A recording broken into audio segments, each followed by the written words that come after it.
BJP में शामिल।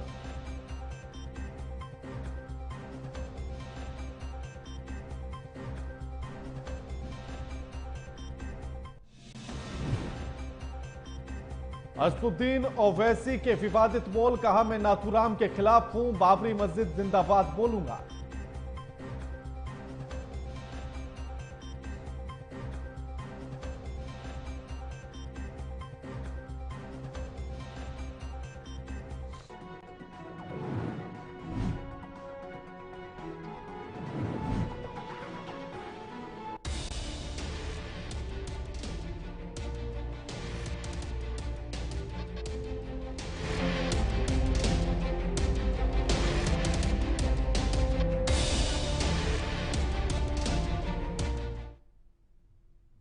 हिमाचल विधानसभा की वर्तमान स्थिति। नमस्कार, मैं आपके साथ के किराना एमवी नेटवर्क देख रहे हैं आप। हिमाचल में कांग्रेस सरकार पर खतरे के बादल मंडराने लगे हैं। राज्यसभा चुनाव में कई कांग्रेस विधायकों के क्रॉस वोटिंग की खबरें हैं और जिसके बाद हिमाचल सरकार के स्थायित्व पर सवाल खड़े होने लगे हैं।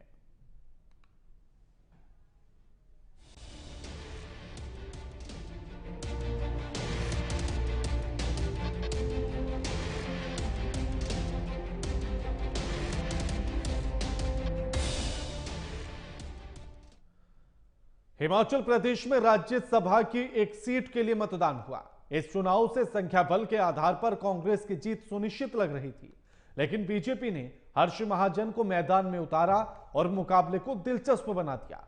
रिपोर्ट देखिए, उसके बाद चर्चा करेंगे।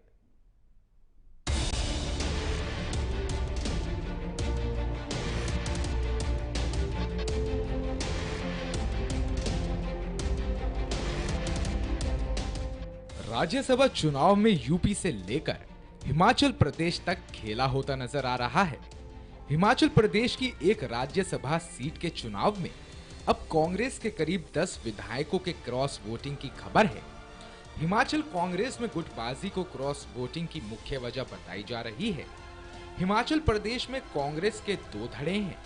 एक धड़ा वीरभद्र सिंह समर्थकों का है, जिसे प्रतिभा सिंह लीड करती हैं। दूसरा धड़ा है ऐसे विधायकों और नेताओं का जो सीएम सुखविंदर सिंह सुक्खू के साथ हैं। बीजेपी ने रणनीति के तहत कभी वीरभद्र सिंह के करीबी रहे हर्ष महाजन को उम्मीदवार बनाया है। हर्ष महाजन के कांग्रेस के कई विधायकों के साथ अच्छे संबंध भी हैं। कि मैं सबको जानता हूं, मैंने सबसे वोट मांगा है। क्रॉस वोटिंग पर हर्ष महाजन का कहना है कि सीएम की कार्यशैली से नाराज विधायकों ने क्रॉस वोटिंग की होगी। अगर कांग्रेस के 10 विधायकों ने बीजेपी के पक्ष में वोट डाला तो इससे सुखविंदर सिंह सुक्खू की सरकार खतरे में आ जाएगी। विधायकों की कुल संख्या 68 है, जिसमें कांग्रेस के 40, बीजेपी के 25 और 3 निर्दलीय विधायक हैं। अगर कांग्रेस के 10 विधायकों का समर्थन बीजेपी को मिल जाए तो बीजेपी को 35 विधायकों का समर्थन मिल जाएगा। अगर वह 3 निर्दलीय विधायकों का समर्थन हासिल कर लेती है तो वह आसानी से सरकार बना सकती है। तो वहीं सुखविंदर सिंह सुक्खू अपनी सरकार को स्थिर बता रहे हैं। मेरा मानना है कि हमारे 40 विधायक थे, अगर कोई बिका नहीं होगा तो हमें 40 के 40 वोट आएंगे। निश्चित तौर पर मेरा यह मानना है कि कांग्रेस की विचारधारा और हाथ के निशान पर जो चुनकर आए हैं उन लोगों ने पार्टी को वोट डाला होगा, पार्टी के प्रत्याशी को वोट डाला होगा। तो अभी तक तो हम शाम को काउंटिंग है तभी कुछ बोल सकते हैं, लेकिन मेरा मानना है कि कांग्रेस का अगर कोई विधायक बिका नहीं होगा तो हमारे को 40 के 40 वोट। नहीं, विधायकों से बातचीत हुई है? मेरी सभी विधायकों से बात हुई। अब देखना है कि अभी तो वोटिंग का काउंटिंग 4 बजे तक है, उसके बाद ही रिजल्ट कब बताएगा। सुखविंदर सिंह सुक्खू के बयान में वह आत्मविश्वास नहीं झलक रहा जो कि झलकना चाहिए। अगर हिमाचल में कांग्रेस की सरकार गिरती है तो इससे सीधा सवाल कांग्रेस हाईकमान पर उठेगा और संगठन पर उसकी पकड़ और कमजोर होगी। AMV report.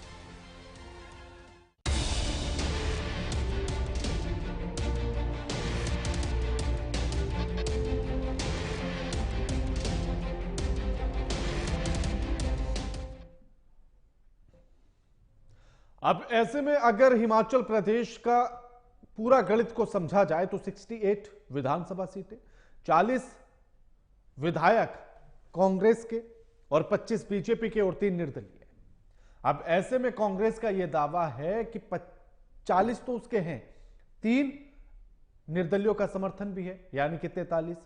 अब ऐसे में जो राज्यसभा चुनाव में पूरा है वो ये कि 6 विधायक कांग्रेस के बीजेपी को वोट डालने वाले और 3 निर्दलीय वाले भी, यानी कि कुल मिलाकर 9। और अब 9 को अगर जोड़ लिया जाए तो दोनों तरफ 34-34 हो जाते हैं। अब ऐसे में अगर दोनों तरफ 34-34 है और जादुई आंकड़ा अगर 35 का है हिमाचल प्रदेश के विधानसभा में, तो फिर इसको छूना बीजेपी के लिए भी ज्यादा मुश्किल नहीं होगा।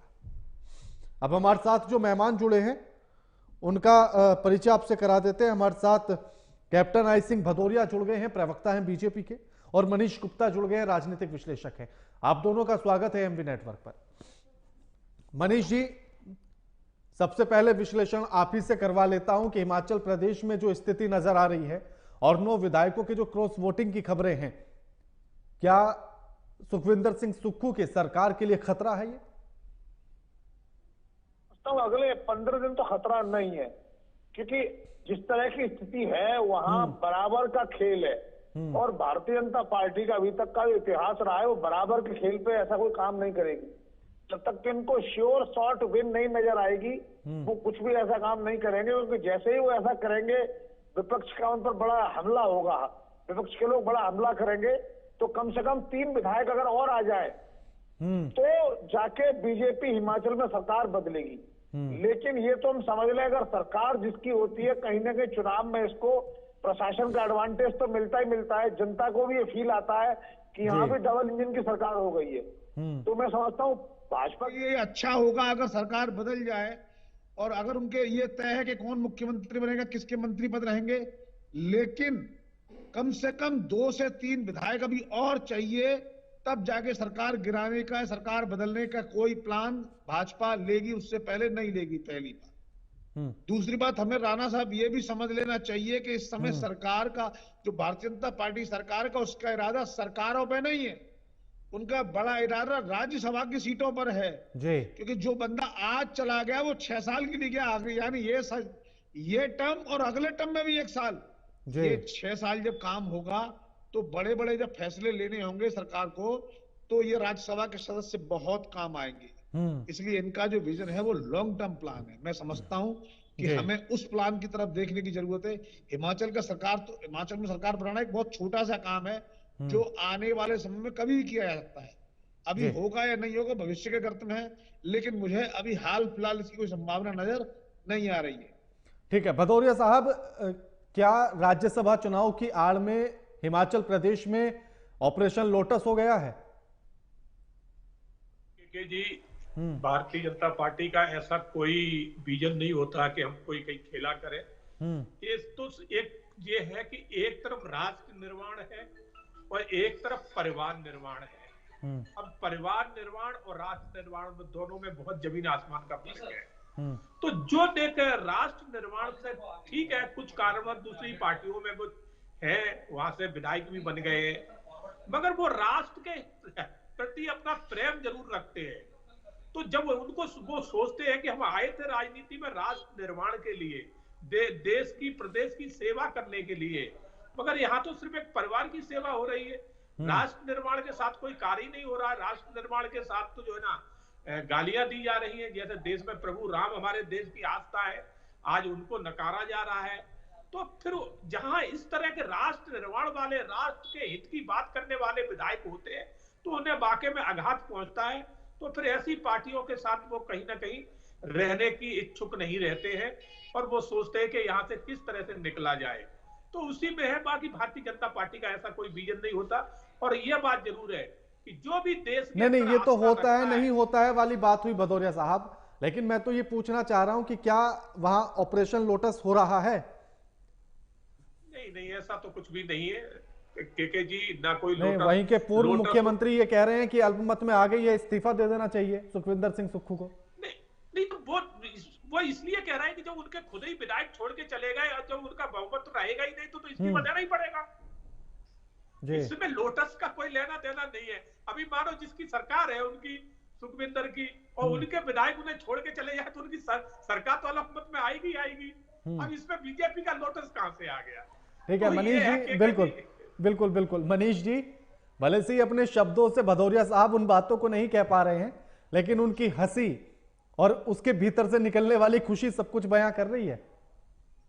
ये बात सही है कि मानो एक भाजपा कार्यकर्ता को, भाजपा प्रवक्ता को, भाजपा के पदाधिकारी को तो अच्छा ही लगेगा कि एक राज्य में उनकी सरकार बन रही है जी। अब देखिए जिस कांग्रेस के विधायक ने भाजपा के पक्ष में वोट दे दिए, इसका मतलब है वो अपनी निष्ठा तो बदल ही चुका।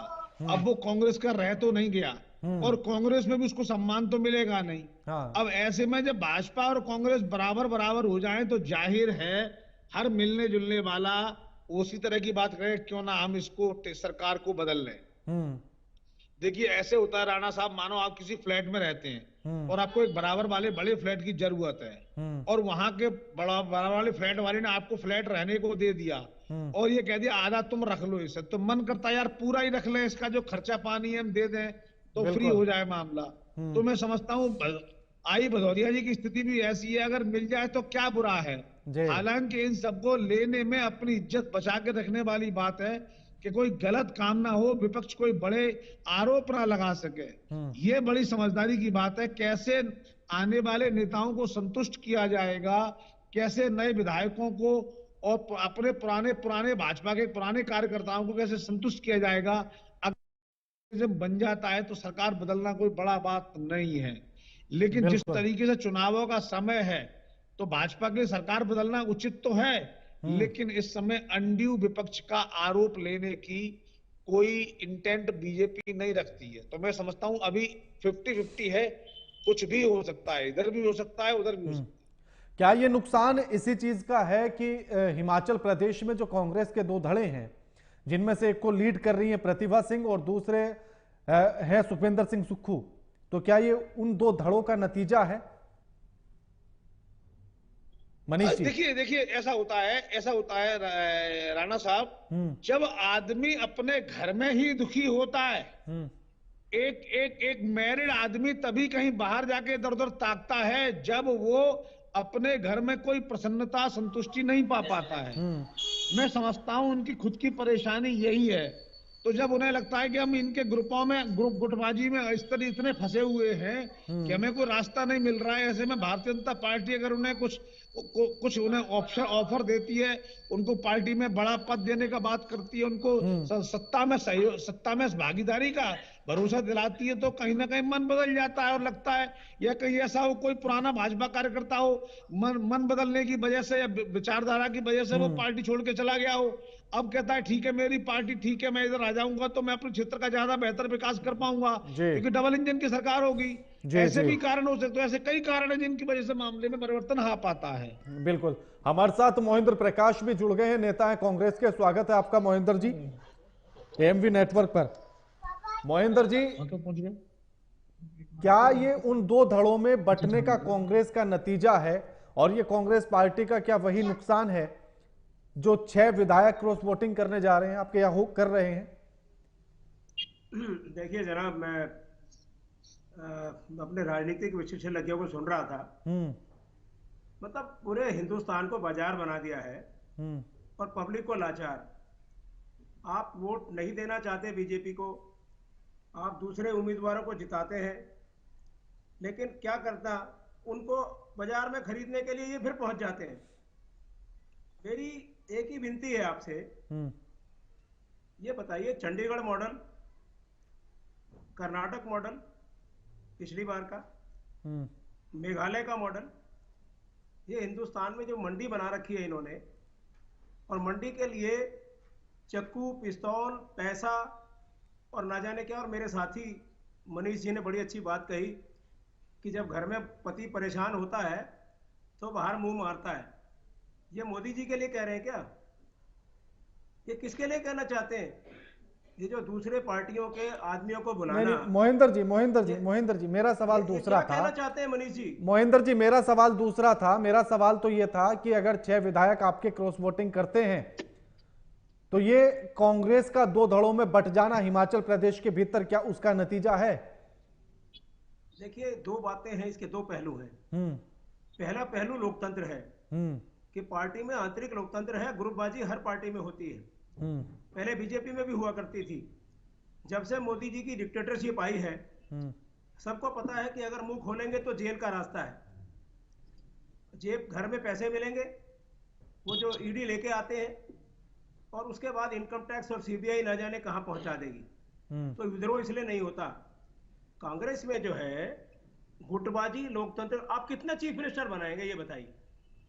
सारों को चीफ मिनिस्टर बना दें, असंतुष्ट तो रहेंगे, सारे एमएलए मिनिस्टर बन जाएंगे।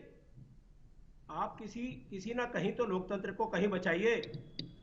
ये देश के अंदर ऐसी नहीं मोहिंदर जी मेरा सवाल ये नहीं था। मेरा सवाल तो ये था ना कि अगर आपका शीर्ष नेतृत्व किसी एक को मुख्यमंत्री बनाता है तो दूसरे को साध कर रखना भी जरूरी है, उसको समझा कर रखना भी जरूरी है। और अगर वो बगावत करता है तो ये तो फिर लीडरशिप क्वालिटी की खराबी हुई। तो क्या हम महाराष्ट्र की तरह कर दें कि बीजेपी की मेजोरिटी होने के बावजूद भी शिंदे को बना दिया आपके? और अच्छा चलिए ठीक है, इन सारी बातों को छोड़िए, जवाब ये दीजिए कि हिमाचल प्रदेश की सरकार सही चल रही है और क्या सही काम कर रही है? बिल्कुल सही काम करेगी। लेकिन आप ही की पार्टी की प्रदेश अध्यक्ष प्रतिभा सिंह का यह कहना है कि जो उम्मीदें थी वैसा नहीं कर रही है, इसीलिए क्रॉस वोटिंग हुई है। ये उनका विचार है। उनके अरे महाराज, आपकी पार्टी के प्रदेश अध्यक्ष हैं। हाँ, मैं वही कहना चाहता हूं। तो उनका विचार कैसे हो सकता है? तो फिर पार्टी विचार होना चाहिए। वो तो एमएलए भी हैं। पार्टी कोई भी हो, भगवान नहीं है कि सबकी पूर्ति कर सके। तो मोहिंदर जी सोचे कि आपने जिसको प्रदेश पार्टी के तौर पर प्रदेश का मुखिया आपने जिसको बना रखा है, अगर वही कहे कि हमारी सरकार अच्छा काम नहीं कर रही है, जो उम्मीदें थी वैसा नहीं कर रही है, तो ये तो आपकी पार्टी और सरकार दोनों पर सवाल है। और आप इसको इतना लाइटली ले रहे हैं कि उनका निजी विचार हो सकता है। बिल्कुल, मैं एक बात कहना चाहता हूं। हिमाचल में अभी साल भर पहले कितनी भयंकर विपदा आई थी। ऐसे प्रदेश को ठीक करने में समय लगेगा और सारे प्रदेश को ठीक नहीं किया जा सकता था। नहीं तो ये बात आप अपनी पार्टी के प्रदेश अध्यक्ष को समझाइए ना कि अगर वो पब्लिकली ऐसी बात करेंगे तो आपकी पार्टी के लिए नुकसान है।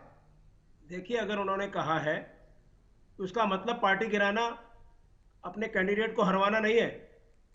आप शाम के नतीजे आने दीजिए। ये सारी उन्होंने ये कहा कि अगर कोई नाराज चल रहा है और कोई क्रॉस वोटिंग करता है तो यही वजह है कि सरकार से नाराज है, सरकार से जो उम्मीदें थी वो नहीं पूरी हो रही हैं।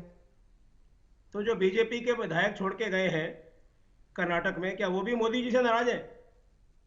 भाई, किसी की अपनी अपनी महत्वाकांक्षा होती है। अशोक चौहान हुए, माधवराव सिंधिया जी के लड़के हुए, अपनी अपनी महत्वाकांक्षा है, पार्टी को डुबो देते। लेकिन उनका होता क्या है? वो जाकर बैठ जाते हैं और एक कोने में पड़े रहते हैं। ये राजनीति लंबे समय की नहीं है। ठीक है, ठीक है, ठीक है। भदौरिया जी, अब लगातार जिस तरह से 3 राज्यों में तो आपकी बल्ले बल्ले हो ही गई है, हिमाचल में टूट, उत्तर प्रदेश में टूट, और साथ में आपने महागठबंधन बिहार से भी 3 विधायक ले लिए हैं। लेकिन कर्नाटक में आप ही की पार्टी के विधायक ने क्रॉस वोटिंग कर दी। देखिए, कर्नाटक का उनकी सरकार है और उनकी सरकार के दबाव में आके विधायक थोड़ा सा अपना कहीं ना कहीं दबाव में कुछ कर गए होंगे। बाकी जहां इनकी सरकारें हैं, अगर वहां से टूट हो रही है तो क्या उत्तर प्रदेश में भी दबाव में हुआ है? उत्तर प्रदेश में दबाव में क्यों? उत्तर प्रदेश के तो वैसे ही जो है ना, हर विधायक सक्षम होता है। नहीं भदौरिया साहब, अगर आप कह रहे हैं कि कर्नाटक में सरकार के दबाव में उन्होंने क्रॉस वोटिंग की है, तो फिर उत्तर प्रदेश में भी वही स्थिति बनती है। नहीं, उत्तर प्रदेश में तो ऐसा प्रधानमंत्री और मुख्यमंत्री योगी जी और माननीय मोदी जी कभी इस तरह की कोई बात करते ही नहीं, ना हम किसी को दबाव। हम तो, हमारा तो नारा ही ऐसा है कि सबका साथ, सबका विकास और सबका विश्वास। तो हम तो सबके साथ विश्वास और विकास के साथ रहने वाले लोग हैं। अब हमारे अंदर कोई आस्था रखता है तो उसको बिल्कुल हम स्वीकार करते हैं और उसके लिए हमारे हृदय हरदम खुले रहते हैं। अगर कोई आस्था राष्ट्रवाद में और विकास में विश्वास रखता है, परिवारवाद में जो विश्वास रखता है, सिर्फ परिवार की सेवा करना चाहता है राष्ट्रवाद छोड़ के, तो फिर वो तो फिर जहां है वहीं रहेंगे, क्योंकि उन्हें परिवार से बाहर कुछ दिखाई नहीं देता। ठीक है। जो बाकी में जो राष्ट्र निर्माण के लिए निकले हैं वो ऐसी जगह रहना पसंद नहीं करेंगे। ठीक है मनीष जी, जो आज पूरे दिन में हमने देखा घटनाक्रम, जिस तरह से इधर उधर भागते रहे विधायक, तो क्या इसका असर लोकसभा चुनाव पर पड़ेगा? हाँ देखिए, निश्चित रूप से लोकसभा चुनाव पर इसका बड़ा प्रभाव पड़ेगा। जिस तरीके से बड़े बड़े लोग, देखिए एक विधायक का मतलब पूरी विधानसभा क्षेत्र का रिप्रेजेंटेशन बदल जाना। अगर जनता ये देख रही है, मानो हमारा क्षेत्र, हमारे से पड़ोस वाला क्षेत्र, और ऐसे 6 क्षेत्रों के विधायक बदल गए हैं, तो सीधे सीधे जनता का जो अपना लगाव अपने नेता के साथ होता है, वो लगाव बदल के नेता के साथ चला जाता है। तो ऐसे में जो वोट कांग्रेस को मिलने थे, वो वोट अगर बीजेपी को मिलने लगेंगे तो जाहिर है कॉम्पिटिटिवनेस बढ़ेगी। भारतीय जनता पार्टी को इसमें चुनावी लाभ हो सकता है। और देखिए, जहां 8-8, 9-9 विधायक बदल जाए, इसका मतलब है मानो दो लोकसभा की सीटों पर लगभग पूरा परिवर्तन होने का प्लान बन गया। तो ऐसे में कांग्रेस के लिए ये निश्चित रूप से चिंतन का वक्त है कि आखिर क्यों लोग उनकी विचारधारा का परित्याग करके भाजपा के साथ हाथ मिला रहे।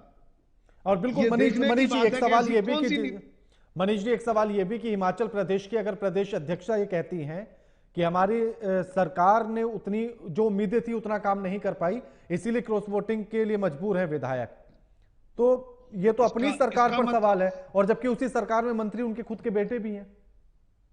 देखिए इसका सीधा मतलब ये है कि सत्ता का संघर्ष चल रहा है पार्टी के अंदर भी, और इस सत्ता के संघर्ष में नुकसान हो रहा है पार्टी का भी। तो जब तक ये गुटबाजी खत्म नहीं होगी, बड़ी से बड़ी पार्टी है वो धराशायी हो जाएगी। कहीं ना कहीं एक गुट दूसरे गुट को ये मैसेज दे रहा है कि हम डायरेक्टली तो नहीं लेकिन इनडायरेक्टली भाजपा की मदद कर रहे हैं। कहीं एक इशारा तो नहीं है प्रतिभा सिंह का कि अगर कुर्सी हमें नहीं दी गई तो उधर भी जा सकते हैं? अभी तो खेल बिगाड़ा है सिर्फ। जब चुनाव जीते थे तब सुक्खू साहब का कहीं कोई नाम नहीं था। प्रधानमंत्री मुख्यमंत्री बनने के लिए सबसे आगे जो चेहरा था वो प्रतिभा सिंह का चेहरा था। लेकिन जिस तरीके से आला कमान ने अपनी जिद मानते हुए सुक्खू को बनाया, तो लोगों ने कहा एक्सपेरिमेंट है। लेकिन वो मुझे लगता है एक्सपेरिमेंट करने के चक्कर में आपने अपनी कांग्रेस पार्टी के अंदर एक मतभेद पैदा कर दिया है, और वो मतभेद नहीं है, वो मनभेद दिख रहा है। और अगर मनभेद होता है तो बड़ा नुकसान होने की संभावना होती है, क्योंकि मन अंदर से टूट चुका है, यानी वो लॉयल पार्टी के रहे नहीं है। अब ये समस्या है। बिल्कुल मोहिंदर जी, लगातार कांग्रेस के शीर्ष नेतृत्व पर यह सवाल उठते हैं कि पार्टी को एकजुट करने में कमजोर है, और यही चीजें फिर हिमाचल में भी दिख रही हैं। तो क्या शीर्ष नेतृत्व उस तरह से सबको एकजुट नहीं कर पा रहा है जिसकी जरूरत है?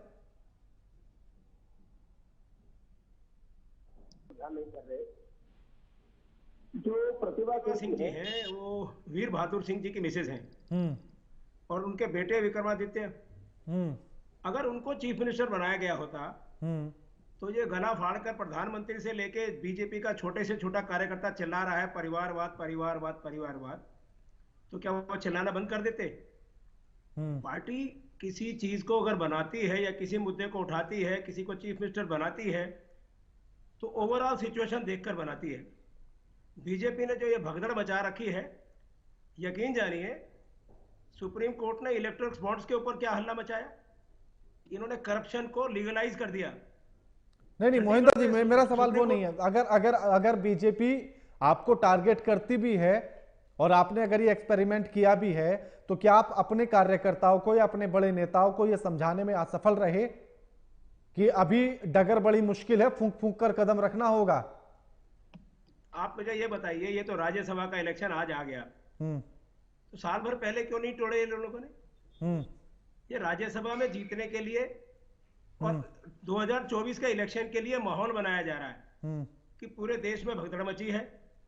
मोदी जी राम के भरोसे नहीं जीत सकते, इसलिए द्वारका में डुबकी लगा रहे हैं। आप यकीन जानिए, इनको बुलाइएगा, मैं आपके साथ टीवी डिबेट पर बैठूंगा। 2024 में मई के इलेक्शन आने दीजिए। बीजेपी सरकार नहीं बना रही, 50 लाख लड़कों को भगा दिया यूपी में। लेकिन आपके तो लेकिन मोहिंदर जी, लेकिन आप तो पहले हिमाचल तो बचाइए। अभी तो हिमाचल में संकट है। कहीं नहीं जाता, हमारा हिमाचल की सरकार वही है राज्यसभा में मनु सिंह भी जीतेंगे, ये कितनी भी तोड़ कर ले तो अगर इस तरह से क्रॉस वोटिंग हुई तो क्या नुकसान होगा कांग्रेस को लोकसभा चुनाव में? जा सकते हैं, लेकिन पार्टी नहीं टूटती। नहीं, कांग्रेस को लोकसभा चुनाव में नुकसान